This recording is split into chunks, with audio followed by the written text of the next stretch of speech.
Ce matin, j'aimerais vous présenter quelqu'un qui a quelque chose à dire ce matin. Je vais me tasser puis je vais lui laisser la place. J'aimerais vous présenter Monsieur Petit Chrétien québécois frustré. Alors, je vais entrer dans son personnage. C'est vrai que je suis frustré.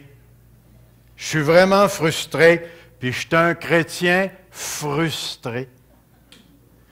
Puis je vais vous dire pourquoi je suis frustré, parce qu'un matin, j'ai la chance de le dire, c'est moi qui ai le micro. Puis vous allez écouter.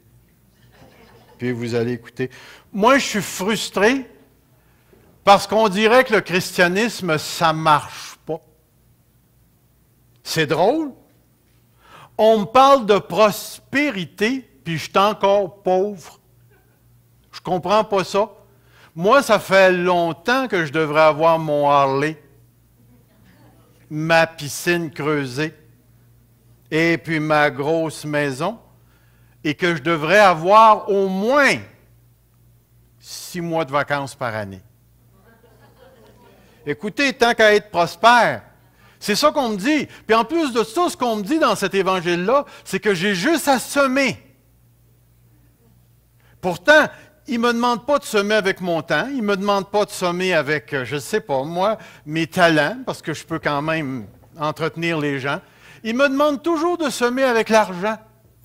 Puis j'arrive pas à comprendre parce que le gars en avant, il devient riche. Puis pourtant, je ne le vois jamais vraiment semer, lui. J'ai vraiment des problèmes avec le christianisme. Mes amis, le christianisme, on me parle de la saine doctrine. C'est vraiment le fun, hein, que dans une église, ils ont telle doctrine, puis dans telle autre église, ils ont telle autre doctrine. Il y a combien d'évangiles? Je ne sais pas, j'arrive pas à comprendre pourquoi on est dans cette situation-là. On lit toute la même Bible, on n'est pas capable de s'entendre. La plupart des chrétiens arrivent avec une idée, l'autre a son idée, puis écoutez, vous n'avez pas besoin d'être théologien. Vous faites juste écouter et parler un paquet de chrétiens après une conférence qui donnent leurs opinions sur ce que le gars a dit en avant.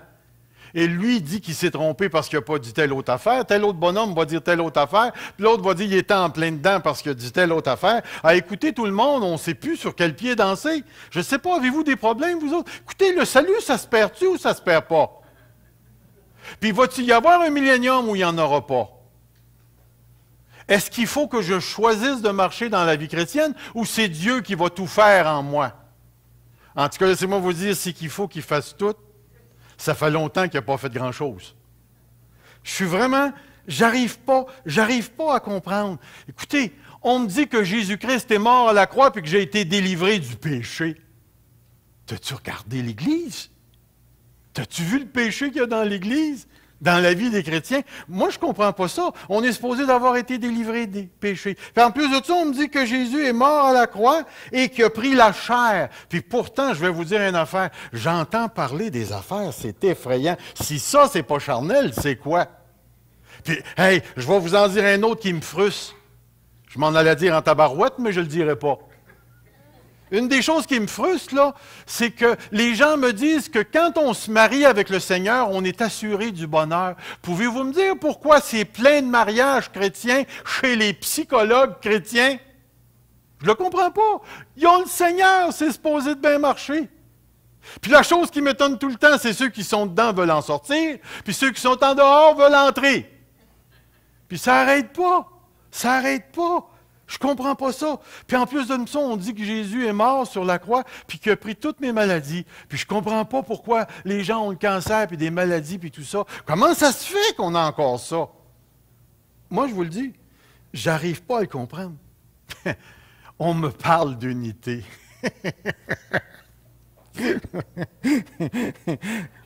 Lâchez-moi. Les pasteurs ne peuvent même pas travailler ensemble. Un se part une affaire, son affaire fonctionne, parce que l'autre veut emprunter quelque chose de ce qu'il fait, il décide de ne plus avoir de communion avec les autres pasteurs. Et l'autre, parce qu'il n'est pas le prédicateur principal dans une conférence, il ne veut pas venir, il ne veut pas rien savoir. J'ai mon voyage, puis c'est tous des gens qui se disent charismatiques, qui croient en Dieu, que Dieu va les bénir. Puis ils ne peuvent même pas travailler ensemble. J'en reviens pas. Mon ami. Je vais aller. Une autre affaire qui me frustre, qui m'enrage des fois, c'est que les islamistes, là, ils se promènent avec le Coran étampé dans le front. Les témoins de Jéhovah, leur fameuse traduction d'un nouveau monde, ils la connaissent quasiment par cœur. Les Mormons, on dirait qu'ils ont étampé le livre de Joseph Smith sur leurs bras. Mais quand tu arrives et tu demandes aux chrétiens, tu lis-tu la Bible? Ça ne lit pas à moitié, ça ne lit pas pantoute. Moi, je vous le dis, le christianisme que j'ai rencontré me frustre énormément. Si on peut me mettre sur cela.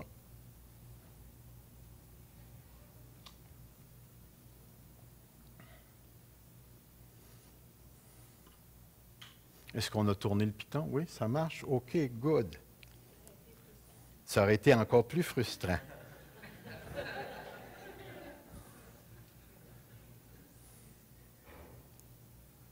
Est-ce que vous voyez le mot? Là, je sors de mon personnage. Pfiou, j'aime pas ça, ce gars-là, moi. Il me frustre. Il me frustre. Qu'est-ce que vous pensez du gars que vous venez d'entendre? Qu'est-ce que vous pensez du gars que vous venez d'entendre? Un à fois. Un à fois. Levez la main et dites-moi ce que vous pensez de ce gars-là. Oui, madame?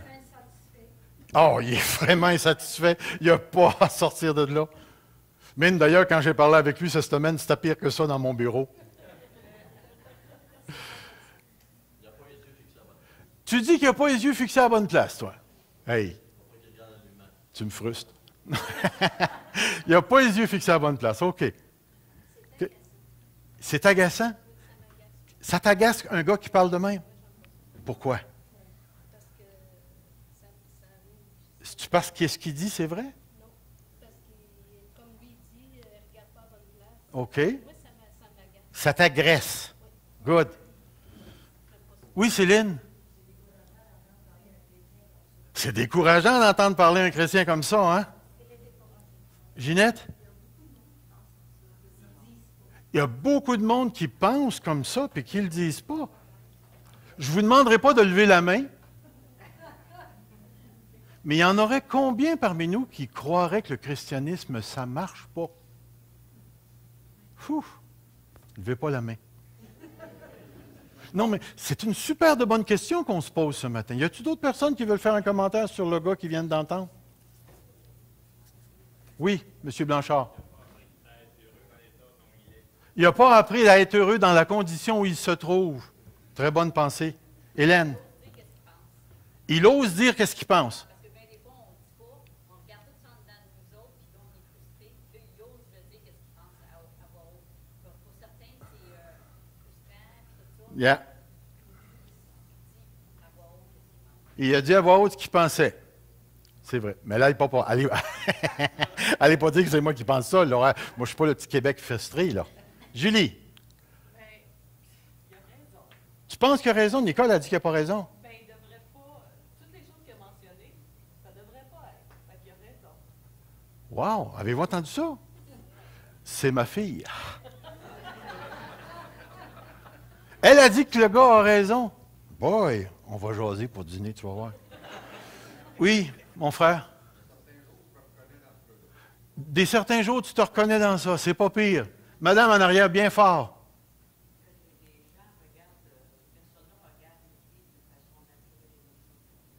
Ils regardent d'une manière naturelle et non surnaturelle. OK, c'est bon, c'est bon. C'est vrai, c'est décevant. Est-ce que l'Église, c'est décevant? Oui. Ben, pas l'Église, mais les personnes. Hein? Les personnes. Alors, les personnes qui sont dans l'Église sont décevantes. Oui, des fois décevant, et puis j'étais déçue de quelques-unes. OK. Alors, les personnes qui sont dans l'Église, c'est pas l'Église. Oui, c'est l'Église, mais les personnes. Voilà. Oh, non, non, je te comprends. Je suis en train de te taquiner, là. On dirait que je veux te frustrer. Pierre. Il pense qu'ils disent qu'il a raison. Il n'a pas à rester dans cette condition-là. OK. Il n'a pas à rester dans cette condition-là. Même si ce qu'il disait était vrai, il n'aurait pas à rester dans cette condition-là. Bonne pensée? Des fois, c'est des faux chrétiens. Oui? Ils ne pratiquent pas la gratitude. Il ne pratique pas la gratitude. Wow! Puis il va dire, lui, il se revirait de bord, puis il dirait, regardez ça, hein? Regardez, vous me jugez, hein? Hein? Ginette, t'avais-tu la main levée? T'avais-tu levé la main, Ginette? Non, mais ça te tente, hein? Et que ça te tente! Vas-y, Ginette, dis-nous ce que tu penses.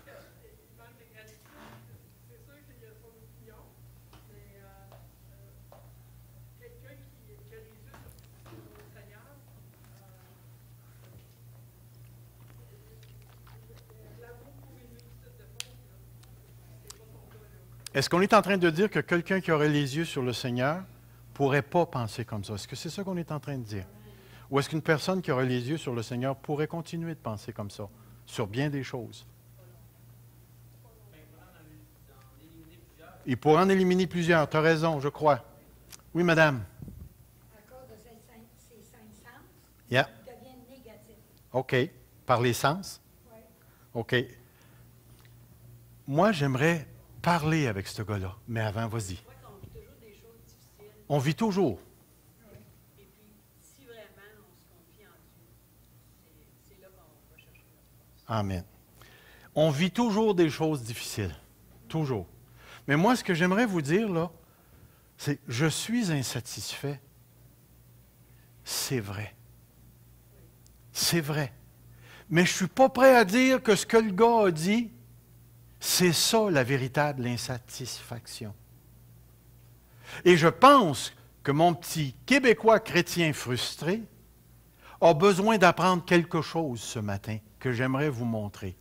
La première chose que j'aimerais vous dire, c'est que la vie chrétienne, ici-bas, sur cette terre, va toujours, et remarquez le mot que je vais utiliser, va toujours être une vie dans laquelle il y a de l'insatisfaction. Toujours de l'insatisfaction. Et je vais vous dire pourquoi. Regardez ce texte-là. Car, tandis que nous sommes dans cette tente, il parle de ça ici, là, dans cette tente, qu'est-ce qu'il dit ensuite? Nous gémissons. Nous gémissons. Marquez bien, il n'a pas dit nous chiolons. C'est pas pareil, mais il a dit nous gémissons accablés. Parce que nous voulons, il devrait y avoir un S, là je suis vraiment frustré. Non pas nous dépouiller, mais nous revêtir afin que ce corps mortel soit englouti dans la vie. Laisse-moi te dire, tant que tu vas avoir ça, qu'est-ce que tu vas faire? Tu vas gémir. Tu vas gémir. Ne pense même pas à dire, même si j'ai une guérison, je vais arrêter de gémir. Ben non. Tu vas continuer à gémir pour la simple raison que tant que tu seras dans cette tente ici, tu n'atteindras jamais la plénitude. Le seul moment où tu vas avoir la plénitude, c'est quand tu n'auras plus ce corps mortel qui aura été englouti dans la vie. Mais tant que tu vas avoir le corps que tu as présentement, le corps aussi beau que le mien, tu vas gémir.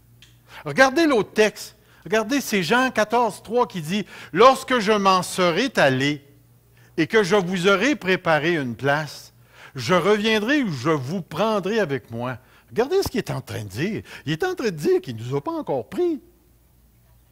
C'est ça qu'il est en train de dire. Il est allé nous préparer une place, c'est vrai, afin que là où je suis, vous y soyez aussi. Êtes-vous dans le « vous y soyez aussi » ou vous êtes encore en arrière en train d'attendre que la place soit prête? Regardez l'autre texte. Mais nous, encore une faute.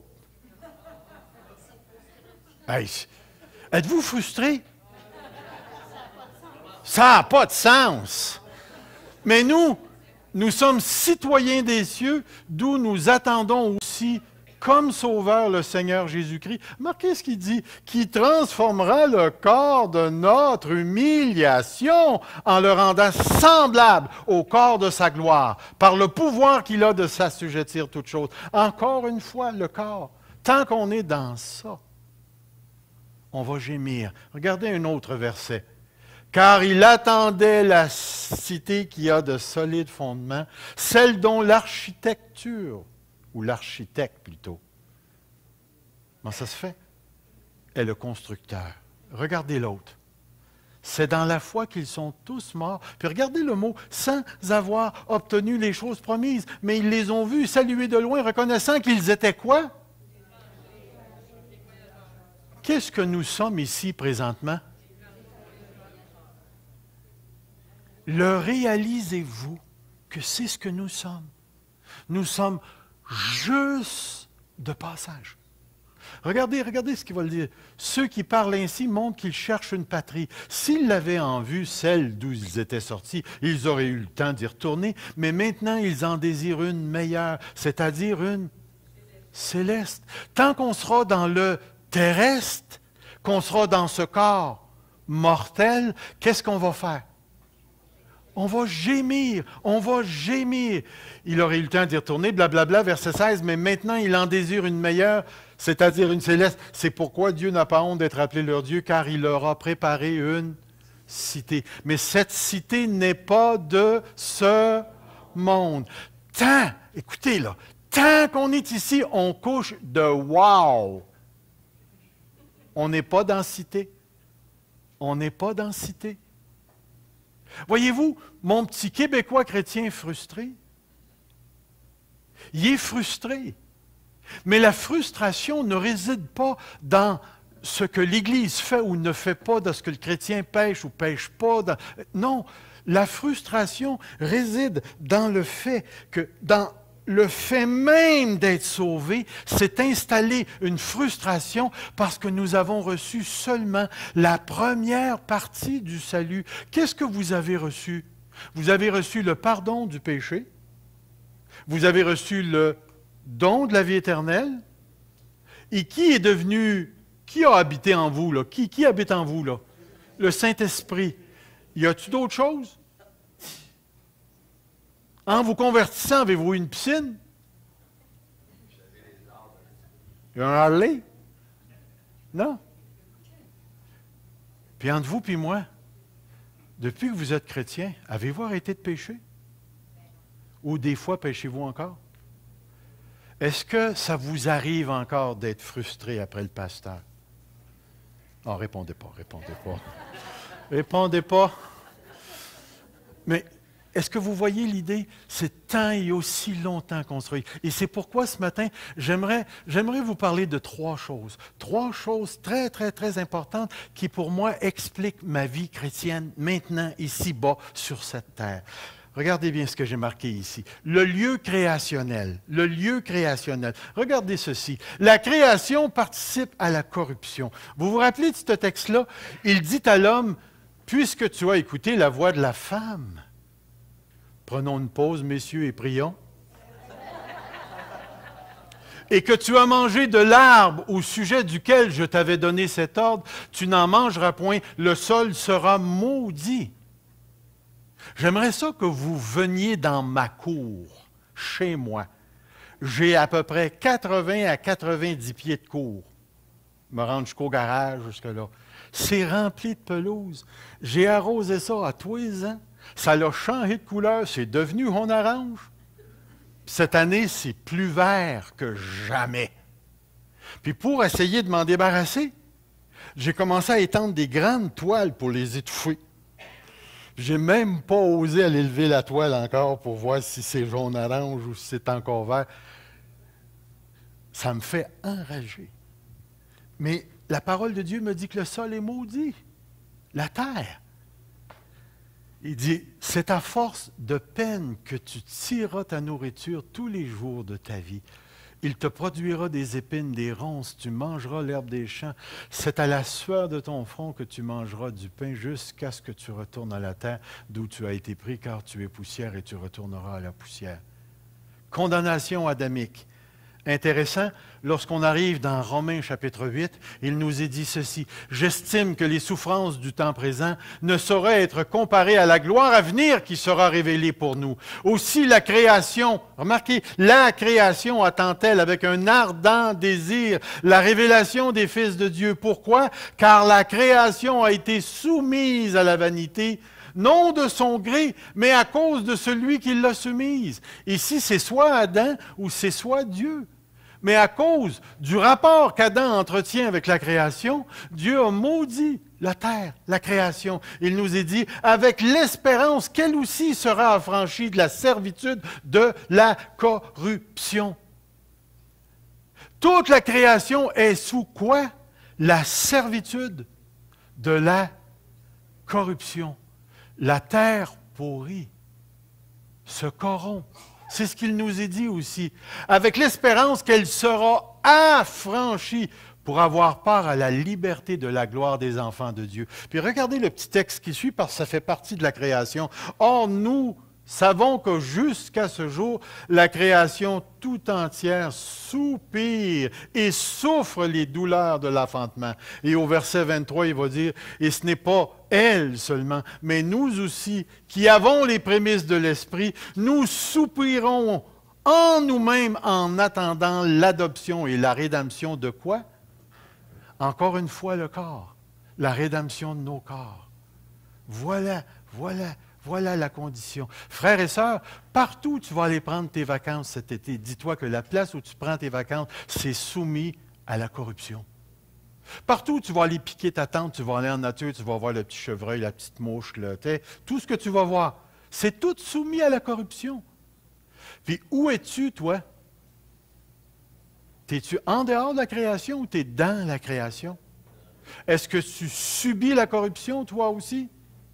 Ou tu as une sorte de scaphandre spirituel? Non, tu n'en fais partie. Regardez ce qu'il dit à la fin. « Puis je vis un nouveau ciel et une nouvelle terre. » Pourquoi? Car le premier ciel et la nouvelle terre, la première terre avait disparu et la mer n'était plus. Même dans le livre de l'Apocalypse, la parole de Dieu nous indique qu'il va y avoir une coupure. Frères et sœurs, voici, la terre et les cieux sont sous la malédiction. Et ils attendent la révélation du Fils de Dieu pour que nous aussi, nous puissions ensemble participer. L'autre chose que j'aime mettre devant vous, c'est le lieu sociétal. Une humanité en rébellion contre Dieu. Regardez ici. Regardez bien ce texte. « Je leur ai donné ta parole. Le monde les a haïs parce qu'ils ne sont pas du monde comme moi je ne suis pas du monde. » Verset 15. « Je ne te prie pas de les ôter du monde, mais de les préserver du malin. Ils ne sont pas du monde. » Il répète encore. « Comme moi je ne suis pas du monde. Sanctifie-les par ta vérité, ta parole est la vérité. Comme tu m'as envoyé dans le monde, je les ai envoyés dans le monde. »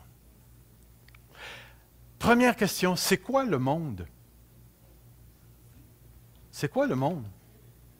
Est-ce que ce sont les arbres, les fleurs, les mouches, les maringouins? Ginette, elle a dit, c'est les personnes.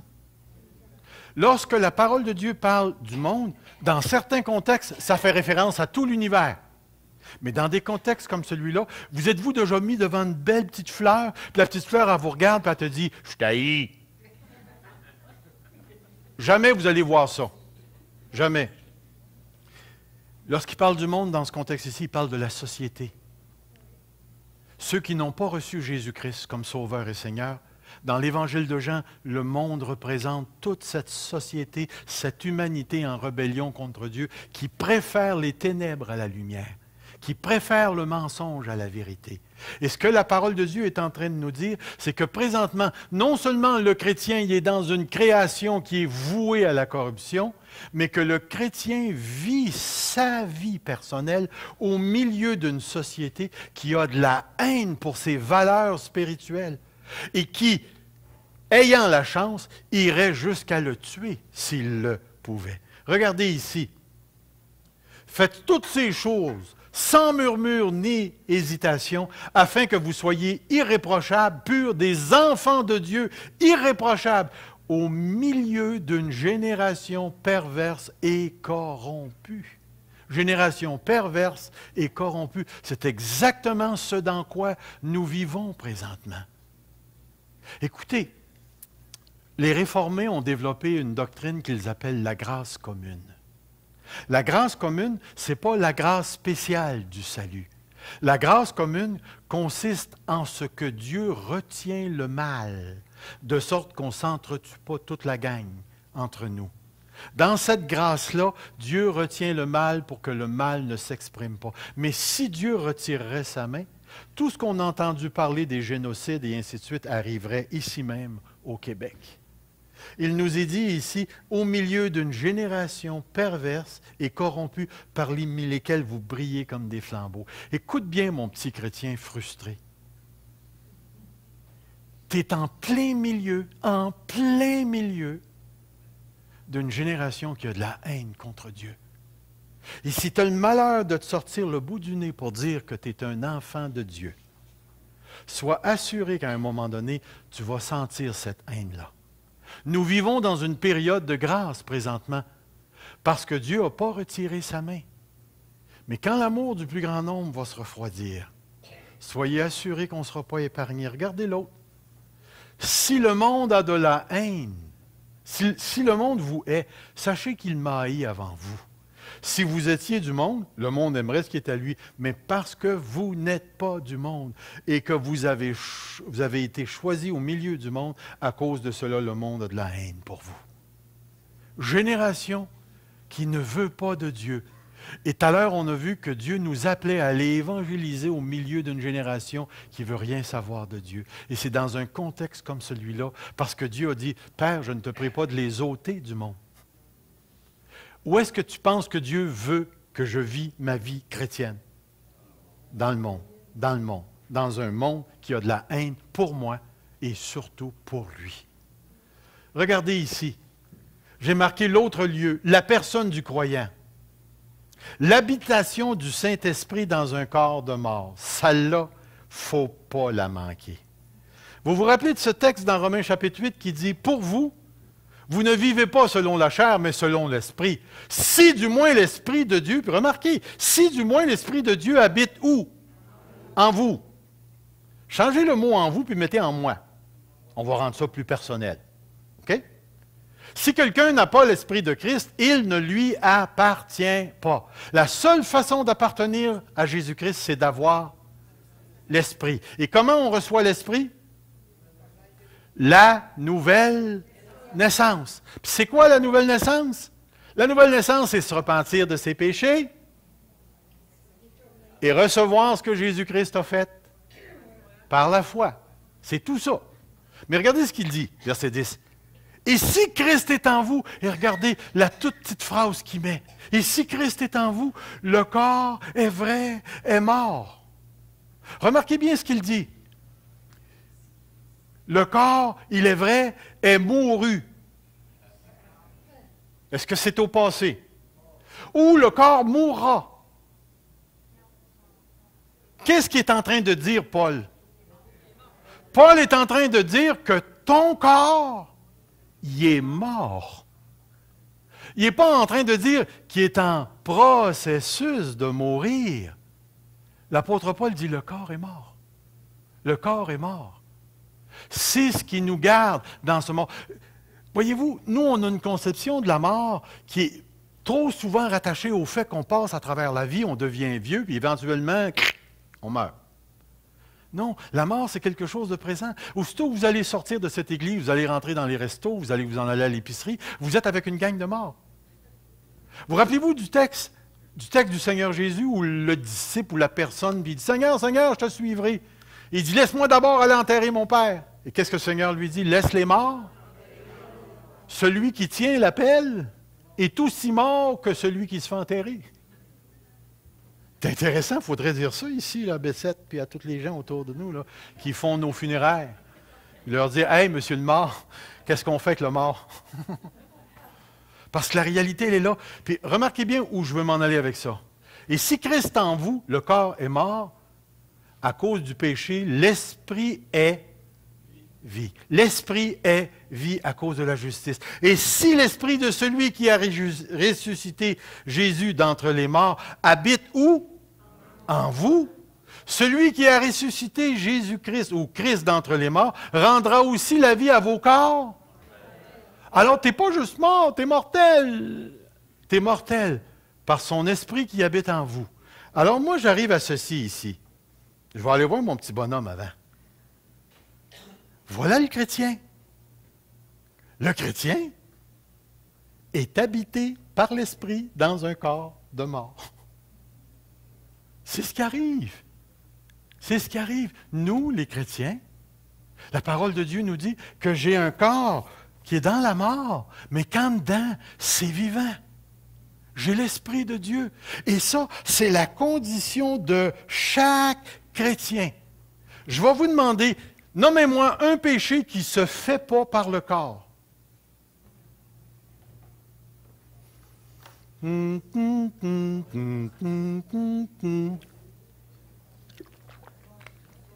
péché qui ne se fait pas par le corps. Pardon? Le mensonge, ça ne se fait pas par le corps? Bien, la pensée, ce n'est pas un péché. Mauvaise pensée. Avec quoi tu penses? Avec ton cerveau.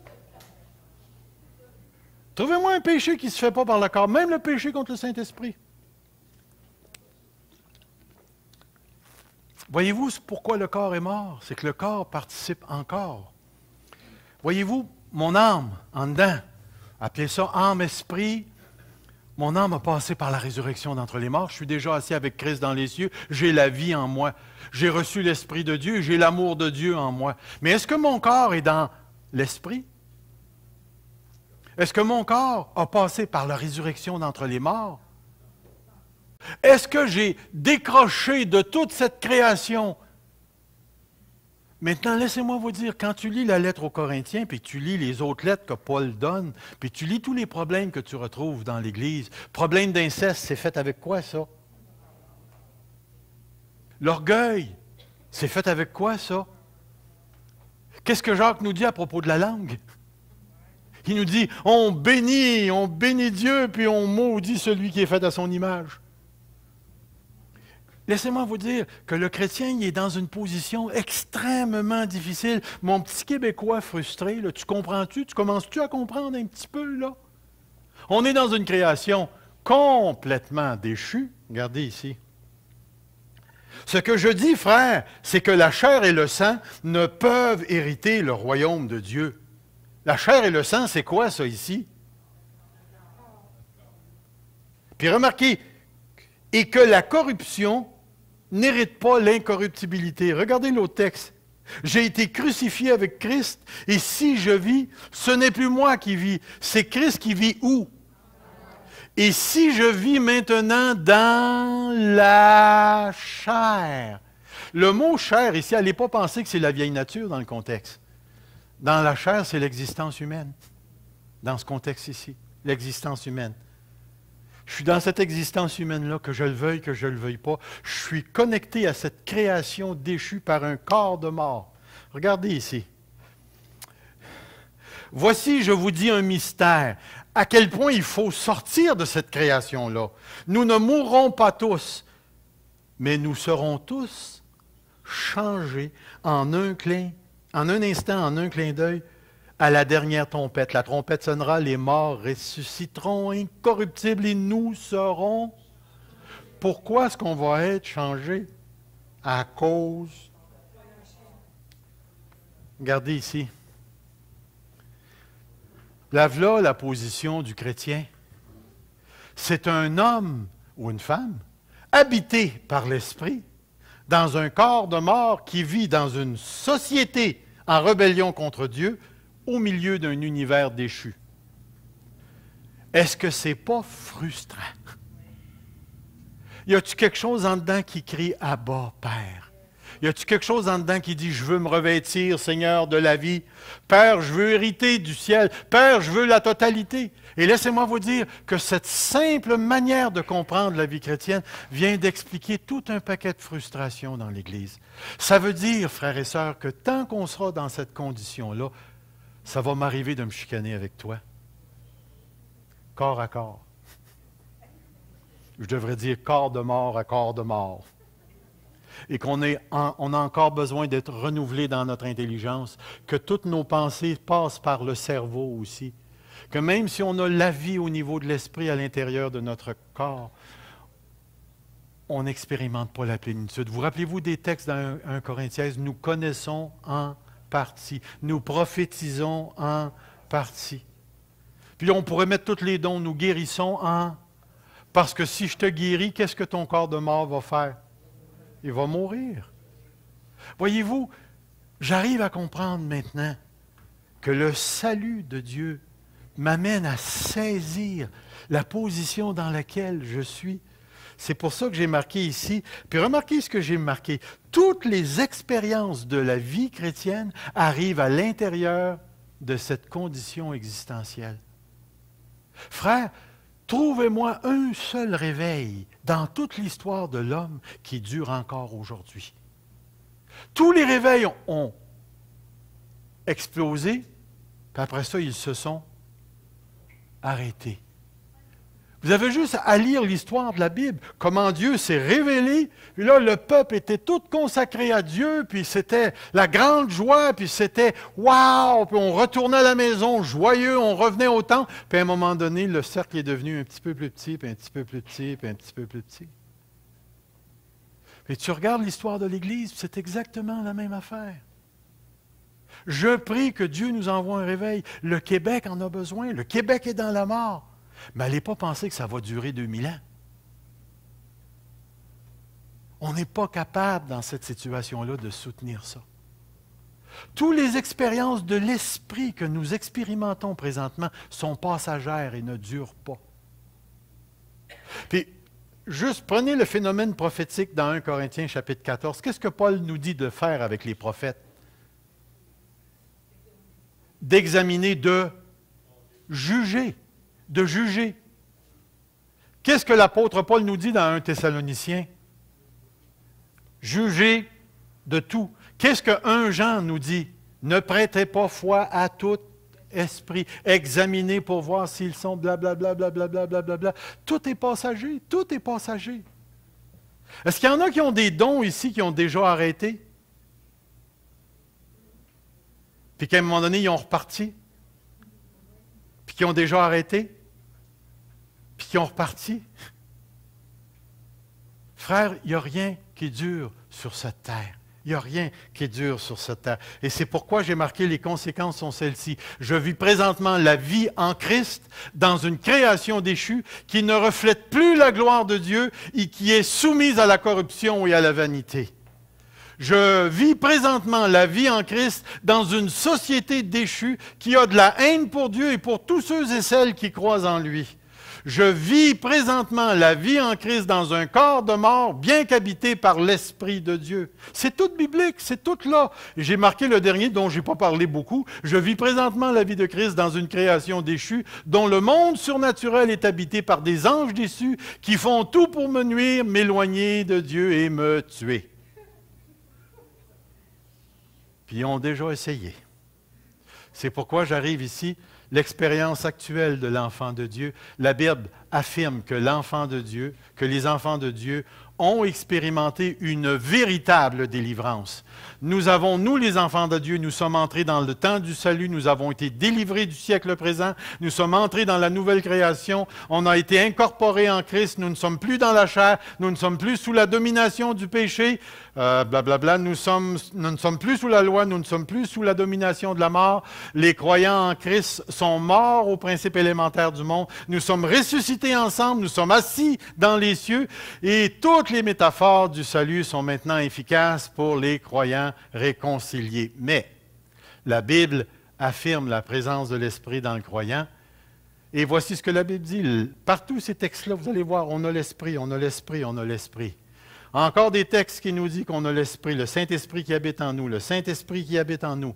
Et on arrive ici, la Bible affirme aussi que les enfants de Dieu, dans leur condition présente, pêchent encore, peuvent encore marcher dans la chair, expérimenter la faiblesse, la corruption du corps. Ils attendent aussi la rédemption du corps. Et c'est marqué ici, alors le croyant vit dans le maintenant, le pas encore, dans la puissance partielle, j'aurais dû marquer de l'Esprit, et la faiblesse actuelle, dans une sanctification réalisée en Christ, parce que nous sommes des saints, mais c'est marqué qui se réalise progressivement durant la vie terrestre du croyant.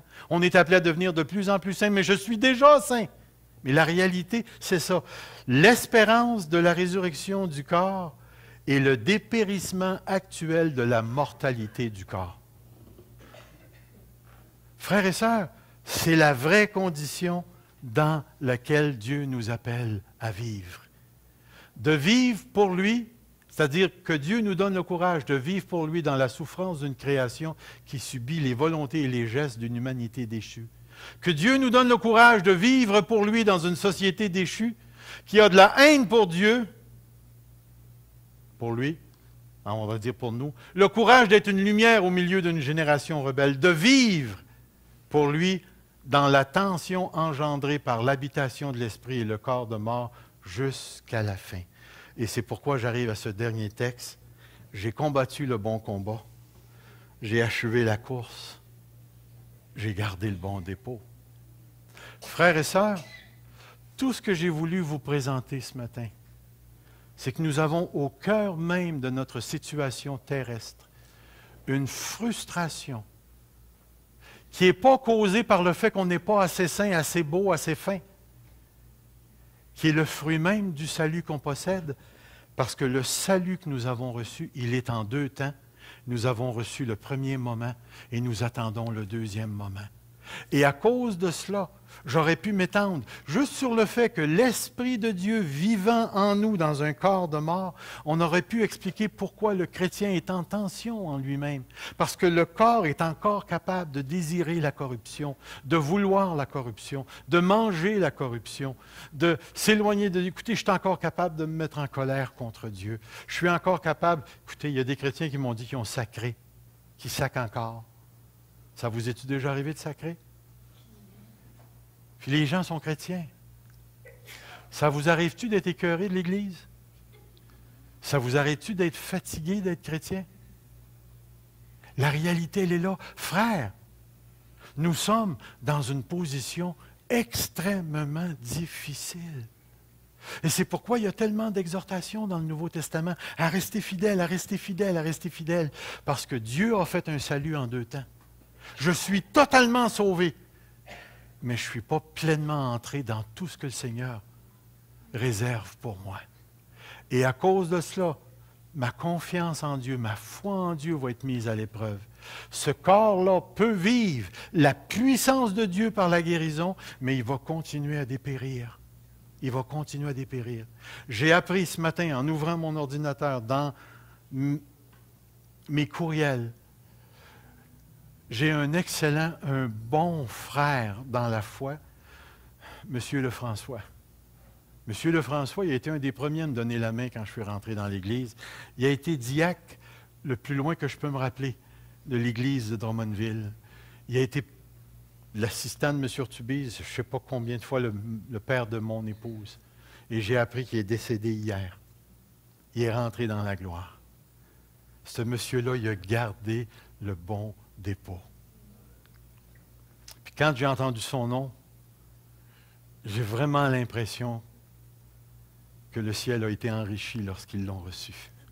C'était un frère. Vous savez, il y a cette sorte de chrétiens là, que tu n'entends pas parler bien fort, sont là, sont dans la vie de tout le monde, sont un petit peu partout, mais tu n'arrives pas à les voir. Lui, c'était comme ça. Monsieur Lefrançois, c'est un gars qui a gardé le fort jusqu'au bout. Même quand l'Église a passé une grosse crise là-bas, M. Lefrançois était là, fidèle au poste. J'ai gardé le bon dépôt. Pourquoi est-ce que les chrétiens font des dépressions? Pourquoi les mariages chrétiens se chicanent-ils? Pourquoi est-ce qu'on ramasse encore des chrétiens dans l'adultère? Pourquoi est-ce qu'on a un paquet de chrétiens gratteux? Pourquoi est-ce qu'on a des chrétiens qui vivent un pied dans le monde? Pourquoi est-ce qu'il y en a encore des gens qui croient au mensonge? Allez pas chercher loin. On a cette tension entre le maintenant et le pas encore qui est toujours en train d'agir dans nos vies. Soyons prudents. Soyons prudents. Faisons pas comme le petit chrétien frustré québécois, là, qui va maudire jusqu'à l'Église de Dieu, qui va rejeter toutes les choses parce que ça ne marche pas comme lui a décidé. Mais j'aimerais te dire ceci, mon petit chrétien frustré. Jusqu'à ce que tu rentres au ciel, ça ne marchera jamais comme tu veux. L'esprit dans un corps de mort, ça va toujours rester en tension. Alors, ce que je demande à Dieu pour nous ce matin, c'est que nous saisissions que, écoutez, il y en a de parmi nous qui vont vivre des guérisons extraordinaires, d'autres vont mourir du cancer. Il y en a d'entre nous qui vont recevoir des dons financiers extraordinaires, puis il y en a d'autres qui vont s'en faire enlever. Certains d'entre nous vont servir de martyrs pour Dieu, éventuellement. D'autres vont avoir une plateforme extraordinaire pour conduire des centaines d'âmes au Seigneur. Je ne sais pas ce que Dieu tient en réserve pour nous. Mais il n'y a personne qui peut vivre l'Esprit en dehors d'une création déchue, d'une société déchue, d'un corps déchu. Il n'y a personne qui peut vivre l'Esprit au ciel. Ça se vit ici maintenant. Et c'est pour ça, ce matin, je me suis dit, on va s'inventer, nous, l'Assemblée de la parole de Dieu, un nouveau mot. Vous connaissez le mot existentiel? Nous autres, on va être espérentiels. Nous vivons de l'espérance, la certitude que Dieu nous a donnée. Et notre vie chrétienne, c'est une vie espérentielle. Prions. On répondra après la prière. Pour une fois, ça tombe bien.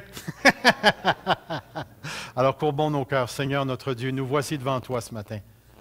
Père, je te prie, Seigneur, donne-nous la force d'accepter la condition dans laquelle on est, parce qu'on ne la changera pas tant que tu ne reviendras pas ou qu'on ne mourra pas. Mais donne-nous la foi d'expérimenter tout ce qui est possible par l'Esprit dans cette condition-là. Ne nous prive pas de la puissance de ton Esprit dans cette condition-là, Seigneur. Donne-nous la force par l'Esprit d'être des témoins qui font plus que dire, mais qui agissent. Donne-nous la force d'être patients avec nos frères et nos sœurs. Donne-nous la sagesse de reconnaître qu'il n'y a aucun d'entre nous qui échappe à cette condition-là. Seigneur notre Dieu, donne-nous la force de continuer à porter le dépôt que tu nous as donné, de se rendre jusqu'à la fin et de recevoir la couronne, Seigneur.